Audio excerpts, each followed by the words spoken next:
ભાવનગર જિલ્લાનો Gariadhar ST depot છેલ્લા 8 દિવસથી બેદરકારી અને ગેરવ્યવસ્થાનું જીવંત પ્રતીક બની ગયો છે। ખાસ કરીને ગારિયાધારથી મહુવા રૂટ પર ચાલતી બપોરની 12:45 કલાકની એસટી બસ મુસાફરો માટે રોજનો માથાનો દુખાવો બની ગઈ છે। બસ મહુવા પહોંચવાની હોવા છતાં દરરોજ જેસરથી જ રિટર્ન ફેરવી દેવામાં આવે છે, તે પણ રસ્તા ખરાબ છે જેવા જૂના અને ખોટા બહાનાઓ સાથે।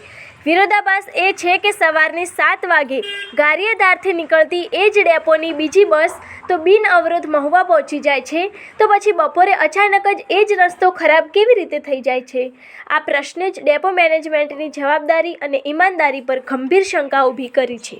ત્યારે સામાજિક કાર્યકર તથા પત્રકાર રમેશ ઝીંઝુવાડિયાએ આ ગંભીર મુદ્દે અનેકવાર ગારિયાધાર ડેપો મેનેજરને ફોન દ્વારા રજૂઆત કરી, પરંતુ મેનેજર દ્વારા મુસાફરોને સત્ય જણાવવાની જગ્યાએ ખોટા, અસમંજસ અને ગેરમાર્ગે દોરનારા બહાનાઓ આપવામાં આવ્યા, જે તેમની કાર્યશૈલીની ગેરહાજરી અને બેદરકારીની ખુલ્લી સાક્ષી છે।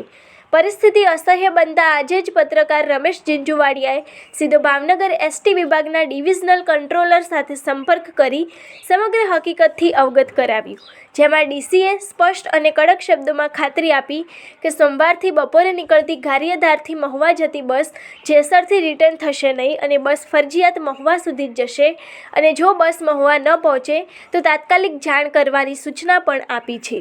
હવે નજરો તાકી છે કે ગારિયાધાર ડેપો મેનેજર ડીસીના આદેશને વાસ્તવમાં અમલમાં મૂકે છે કે નહીં, કે મુસાફરો સાથેનો આ ચાલતો નાટક, છેતરપિંડી અને બેદરકારી ફરી યથાવત રાખે છે।